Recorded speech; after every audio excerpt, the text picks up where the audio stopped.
Hello dear, welcome to my spoken English class. This is Saidur Rahman, an ex-teacher of a very reputed CBSE affiliated higher secondary school, and have been closely attached with all my students, and that's why after my retirement I am still trying to just keep in touch with all the good learners, those who are willing to speak nicely in English. এসব বন্ধুরা আমার সেই spoken ইংলিশের ক্লাসে আবার আমরা জুড়ে যাই। আমি একটা বিখ্যাত উচ্চ মাধ্যমিক স্কুলে, যেটা সিবিএসই অ্যাফিলিয়েটেড স্কুল ছিল, সেইখানে দীর্ঘদিন শিক্ষকতা করে এখন অবসরপ্রাপ্ত। আমার এই ক্লাসে তোমাদের সঙ্গে জুড়ে নেওয়ার এই চেষ্টার মধ্যে একটা সদিচ্ছা কাজ করছে। যদি তোমাদের ইচ্ছা হয় তো জুড়ে নিও, আর সেটা দেখানোর জন্য এখানে উপস্থিত হয়েছি। এটা লেখা আছে আমি এখানে spoken English some sentences for day to day life। প্রতিদিনের জীবনে আমাদের প্রাত্যহিক জীবনে আমাদের যে প্রয়োজন, যে ধরনের কথাবার্তা বলা, সেগুলো এখানে কিছু কিছু উল্লেখ করা হয়েছে। যদি তোমাদের ভালো লাগে তবে সেটাকে লাইক করে দিও, ঠিক আছে? তো ওইসব আর সময় ব্যয় করছি না। প্রথমে বাক্যটা লেখা আছে এখানে, অসুস্থ হলে ডাক্তার দেখাও। অসুস্থ হলে ডাক্তার, মানে আমার অনেকে আছে যে অসুস্থ হলেও কাউকে কিছু বলে না, চেপে যায়, তাতে কি হয়, অসুখটা আরো ইন্টেন্সিটি বেড়ে যায়। বুঝে গেল? তো এই অসুস্থ হলে ডাক্তার দেখাও, এটা আমি এখানে লিখছি এক এক করে উপরে, যাতে তোমাদের কম্বাসাম বা জটিল বা গোলামেলা মনে না হয়। তো এইটার এক নম্বর ইংলিশ ট্রান্সলেটেড করে দেখছি, কি বলে, সি এ ডক্টর। এখানে সি মানে ডক্টরকে দেখা না গিয়ে বরং ডক্টরের সঙ্গে দেখানো, এটাই ইংরেজি বলা হয়। See a doctor if you are ill অথবা সিক অথবা আনওয়েল অথবা ill. See a doctor if you are ill, if you are sick, যেকোনো একটা বাক্য যেটা তোমার পক্ষে সহজ হবে। আনওয়েলটা অনেক বড় বাক্য হয়ে যাচ্ছে, ওয়ার্ড হয়ে যাচ্ছে, সেটাকে না বলতে হবে। আনওয়েলটা বলা যায়, তবে না বলতে চলবে, ঠিক আছে? আমি এমনি অল্টারনেটিভ দিয়ে রাখলাম। তো বোঝা যাচ্ছে কি আমি কি বলছি? তো যদি কাউকে ইংলিশে কিছু শেখানোর থাকে প্রতিদিনের জীবনের জন্য, তাকে এইভাবে সংক্ষেপে বলতে হবে যে যদি অসুস্থ হলে ডাক্তার দেখা। এটা হচ্ছে কন্ডিশনাল সেন্টেন্স। কেমন সেন্টেন্স বলা হয়? কন্ডিশন হচ্ছে যে অসুস্থ যদি হও তাহলে ডাক্তার দেখাও, অসুস্থ না হলে দেখা দরকার নেই। তো অসুস্থ হলে ডাক্তার দেখাও, এইটা এখানে লেখা থাকবে। বুঝা গেল? এবার দ্বিতীয়টা হলো কি, শরীর খারাপ হলে, শরীর খারাপ করলে আরাম নাও। শরীর খারাপ করে আরাম নাও। যদি তোমার শরীর খারাপ করে তাহলে তোমার আরাম করতে হবে, সেটাই বোঝানো হয়েছে। তো take rest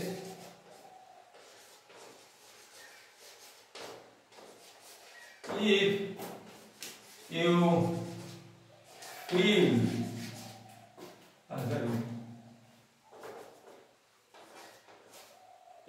feel uneasy। Uneasy তো কখন ফিল করবে? যখন তোমার অসহজ ভাব ফিল করবে, যখন তোমার শরীর খারাপ হবে। যদি কিছু হয় তাহলে তোমাকে রেস্ট নিতে বলা হচ্ছে। Take rest if you feel uneasy. বুঝা গেল? তো শরীর খারাপ হলে কি করবে? Take rest if you feel uneasy. তোমার আনিজি যদি ফিল হয় তাহলে তোমাকে কি করতে হবে? এখানে আনওয়েল কথাটাও বলা যেতে পারে। ইফ ইউ ফিল আনওয়েল, যদি তোমার অসুস্থতা মনে হয় তাহলে এখানে রেস্ট নিতে হবে। এবারে তৃতীয় বাক্যটা দেখো, নিজে নিজে ওষুধ কিনে খাবে না। অনেকে থাকে সেলফ মেডিকেশন করে, জানে না শুনে না, একটা ওষুধটা দিন, সে ওষুধটা দিন করে কেমিস্টের কাছে নিয়ে এসে খেয়ে নেয়। তাতে লাভটা তেমন কিছু হয় না, বরং অসুস্থতাটা বেড়ে যায়। অনেক সময় অসুস্থতা ইন্টেন্সিফাই করে যায়। ঠিক করে ওষুধ না পড়লে আমাদের শরীরের যে অ্যান্টিবডি, সেটা তৈরি না হয়ে ওই রোগ জীবাণুকে অ্যান্টিবডি তৈরি করে রোগ আর মারা যায় না তখন। তো এই জন্য নিজে নিজে ওষুধ কিনে খাবে না, এটা বলা হচ্ছে। তো এখানে নেগেটিভ করা হচ্ছে, ডোন্ট, মানে মানা করা হচ্ছে, ডোন্ট টেক medicine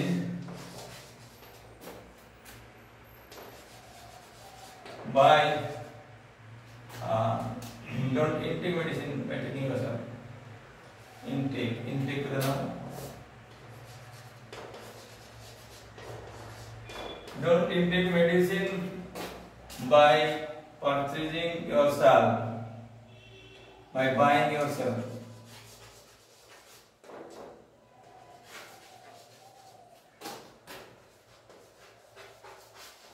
তুমি নিজে নিজে ওষুধ খেয়ে আর শরীর অসুস্থ করো না, এটা বলা হচ্ছে don't make that taking of medicines or by buying yourself.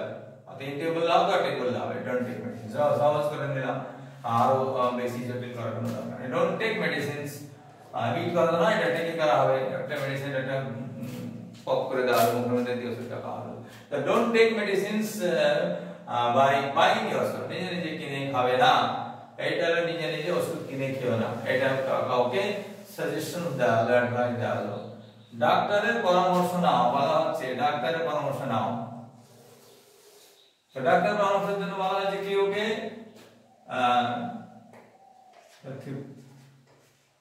4 নম্বর এটা consult a doctor. Consult a doctor, এইটুকুটা ডাক্তারের পরামর্শ নাও মানে কনসাল্ট এ ডক্টর, একটা ডাক্তারের পরামর্শ নিতে বলা হচ্ছে। তো এই যখন সাজেশন বা অ্যাডভাইস দেওয়া হচ্ছে তখন এভাবে তাকে বলতে হবে সংক্ষেপ সেন্টেন্স। এবারে 5 নম্বরটা হলো লেখা আছে এখানে কি, কোন রকম অসুস্থতাকে উপেক্ষা করো না। উপেক্ষা করা মানে এড়িয়ে যাওয়াটা, তোমার কোনো অসুখকে উপেক্ষা করা উচিত নয়, যত ছোট অসুখ বলে মনে হোক না কেন। যে পায়ের নখের কাছে যদি একটা ছোট ব্লিস্টার হয়ে যায়, পোকা ফসকা পড়ে যাওয়ার কারণে, তাহলে জানতে হবে যে কোনো নিশ্চয়ই ওর ওখানেই কোনো রকমের ইনফেকশন হচ্ছে, তো সেটাকে একটু করে ছোটকে ইগনোর করতে হবে না। এটাই বলা হচ্ছে যে কোন রকম অসুস্থতা উপেক্ষা করো না, ডোন্ট ইগনোর your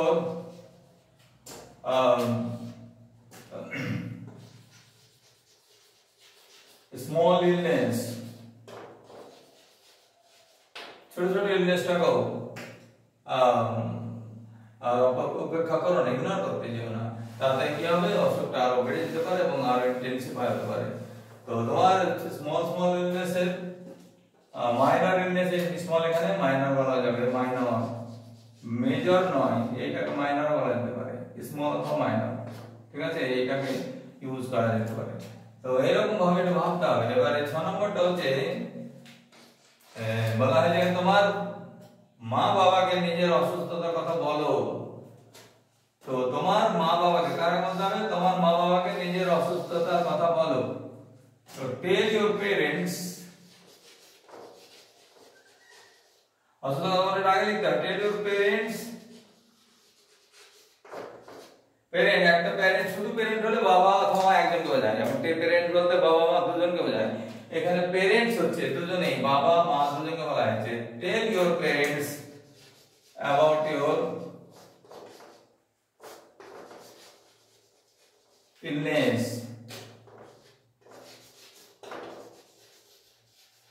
তোমার নিজের অসুস্থতার কথা বাবাকে বলতে হবে, কারণ ওরা তো বুঝতে না, ওরা তো কোনো দিব্যজ্ঞানী লোক নয়, তারা সাধারণ মানুষ গায়ে হাত হয়তো দিল না, অনেক সময় বুঝতে পারলো না, বা তোমার শরীরের ভিতরে কি অসুবিধা হচ্ছে সেটা বুঝতে পারবে না।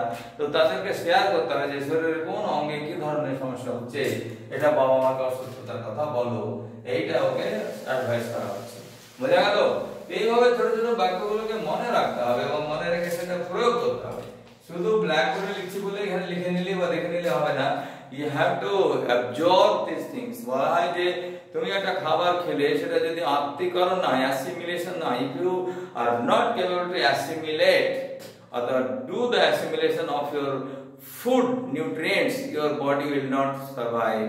যদি তোমার ফুড নিউট্রিয়েন্টস গুলো ভিতরে নিয়ে গিয়ে অ্যাসিমিলেশনই না করে, you are not able to assimilate the thing, then you will not survive for long। তো এমনি করে যেটা বলা হচ্ছে, please for your sake only, those who don't know, if you know then it's all right, it is fine, better than fine means finer and finest, তাদের জন্য ঠিক আছে। যারা জানে না অথচ যারা জানবার ভান করে I know all this, okay I know, এমনি করে যারা নাক সিটকিয়ে বলে তারা বাস্তবে জানে না কিন্তু। কারণ যারা জানে তারা নাক সিটকে না, তারা বলে ঠিক আছে এই বাক্যটি এভাবে বলা যেতে পারে। দে আর গ্রাস্পিং পিপল। তো দোজ আর গ্রাস্পিং চিলড্রেন, যারা আঁকড়ে ধরতে চায় কোনো শিক্ষা জিনিস, তারাকে আমি অনুরোধ করছি, এটা বলছি। কারণ জ্ঞানের যে এক মুহূর্তের জ্ঞানের যেটা বিষয় সেটা যে কোনো ব্যক্তির কাছে পাওয়া যেতে পারে। And please remember that I had been an English teacher in a very reputed school for 30 years. It is an affiliated school in Bihar, affiliated by Central Board of Secondary Education. তো এগুলো সেখান থেকে পাওয়া, হিন্দি পড়িয়েছি তো বাঙালি বলে বাংলা বলছি এখন। তো if you are capable to understand my Bangla and English both, then please remember and execute this, means use all this thing in your life. নিজের জীবনে সেটা প্রয়োগ করবে আশা রাখছি। এবারে প্রেসক্রিপশন অনুসারে ওষুধ সেবন করবে, প্রেসক্রিপশন অনুসারে ওষুধ খাবে মানে সেবন করবে বলা হয়েছে। তো take medicine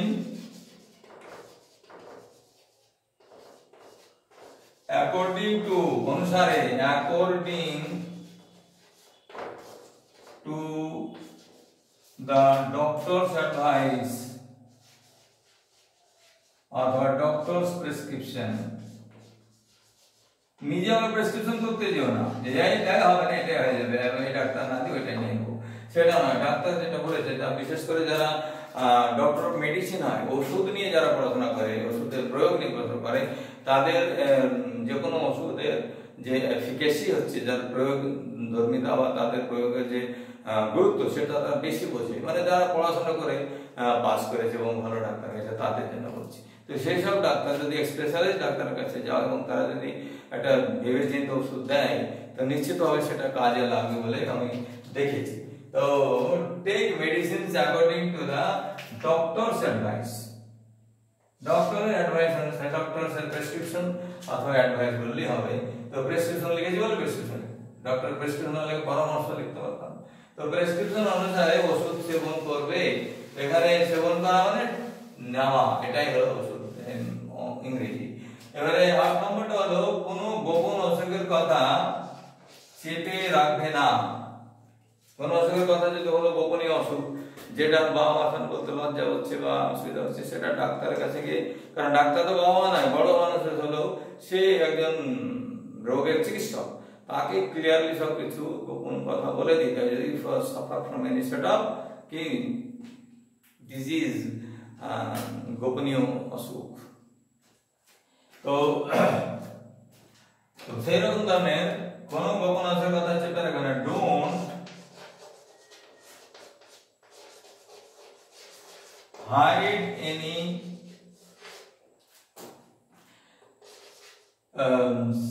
secret illness, any of your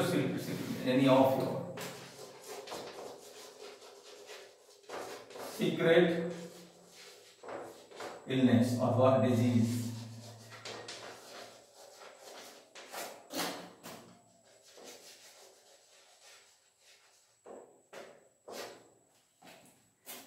secret অসুখ অথবা অসুস্থতা দুটোই হতে পারে।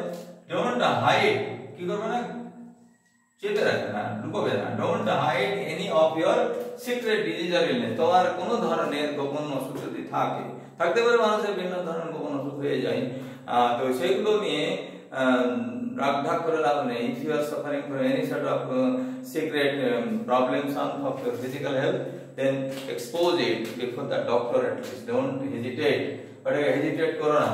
বোঝা গেল? কোনো গোপন অসুখের কথা চেপে রাখবে না, এখানে বলা হয়েছে। তার ইংরেজি কি হলো? Don't hide any of your secret disease or illness. বোঝা গেল? এবারে হাসি খুশি থাকার চেষ্টা করবে। এবারে 9 নম্বর হলো ট্রাই টু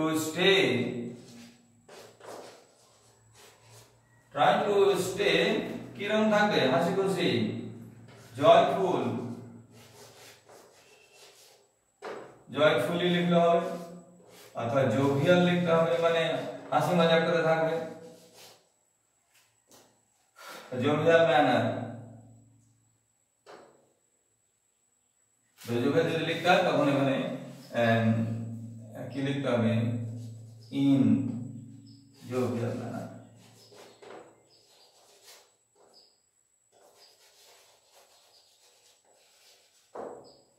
বুঝা গেল? এরকম যদি হয় তাহলে এটা অবশ্যই মনে রেখে নেবে, হাসি খুশি থাকার চেষ্টা করবে, স্টে জয়ফুলি, মানে ট্রাই টু স্টে জয়ফুলি। হাসি কথা অনেক সময় থাকা যায় না, তাও চেষ্টা করতে হবে যাতে আমি আমার মনের কষ্ট অন্যের সামনে না বলতে হয়। অন্যের সামনে মনে কষ্ট বলে লাভ নেই, তাই নিজের কথাটাকে যাতে কেউ বুঝতে না পারে মনের মধ্যে কি চলছে, সেজন্য হাসি খুশি থাকতে হয়। হাসি খুশি থাকলে বলে না মুখ হলো মনের আয়না, তোমার ভিতরে কি চলছে সেটা লোকে দেখে তার সহানুভূতি লাভ নেই। সেই জন্য কি করতে হবে, হাসি খুশি থাকবে, লোক বুঝতে পারবে যে লোক তোমার কি অসুবিধা আছে বা কিছু। যেখানে বলা যাবে সেখানে বলতে ডাক্তার বলতে বাবা বলতে, তাছাড়া পাড়ার প্রতিবেশীকে বলে কোনো লাভ নেই। They won't give any sympathy to your problem, rather they will make fun on you, তোমার উপর তারা মজা করবে। Don't let people fun on you, লোকেদের তোমার উপর মজা করাতে দিও না। বুঝা গেল? এইটা যদি করতে পারো তো নিশ্চিত হবে তোমার ভালো হবে এবং জীবনে ভালো লাগার ব্যাপারটা বেশি থাকবে। তো এখানে আমরা লাস্টে হলো নিজের মনে হতাশা লুকিয়ে রেখো না। নিজের মনে থাকে হতাশায় ভুগে, মানে এটা ফ্রাস্ট্রেশন, একটা ধরনের মানসিক সমস্যা, এটা মানসিক রোগ বলা যেতে পারে। অনেকেই সেই মানসিক সমস্যায় ভুগতে থাকার কারণে সহজ প্রবৃত্তি থাকে না তাদের মধ্যে। এই সহজ প্রবৃত্তি না থাকার ফলে বেঁচে থাকার যে আনন্দ, তার থেকে তারা বঞ্চিত হয়। একটাই তো জীবন, আবার তো ফিরে আসবে না। তো হতাশ থেকে থেকে থেকে থেকে জীবনের অধিকাংশ সমস্যা ব্যয় করে দিল, তাতে কোনো লাভ নেই। আছে কি, যদি হতাশা থাকে, কোন রকমের হতাশা, পৃথিবীতে এসেছো, মানুষের জন্মেছো, অন্তপক্ষে গরু ছাগল কুকুর বেড়াল ইঁদুর পিগ এসব হয়নি যে এটাই ভাগ্য, মানে ভগবান বা ঈশ্বর আমাদেরকে মানুষ বানিয়েছে, সেটা মানুষের মতো বেঁচে থাকতে পারলেই হবে।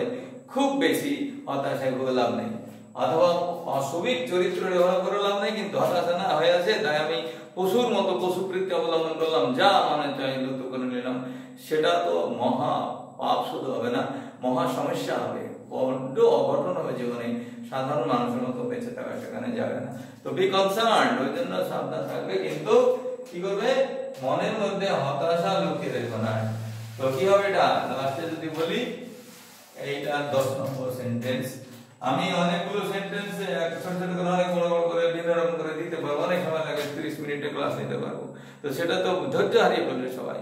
That's why I am trying to make it short and not only short in the sense of YouTube video, rather it is a little bit lengthy in video, it is not short, but I am just making the short videos in brief. এখানে short বলতে brief বলা হয়েছে। তো মনের মধ্যে হতাশা লুকিয়ে এখানে লিখে মিটিয়ে দিয়েছি। তো don't keep any frustration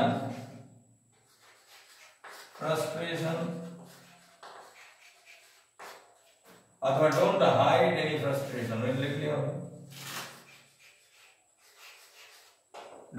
don't hide any frustration in your mind।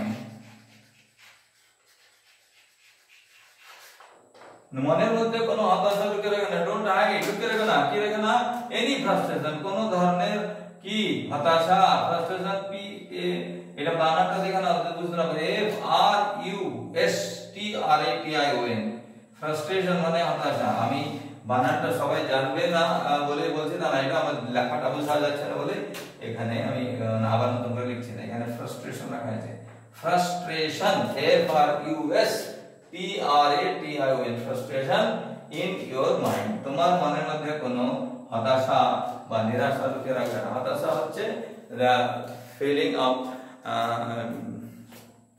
being hopeless, তোমাকে hopeless যখন মনে হবে তখন সেটা হতাশা।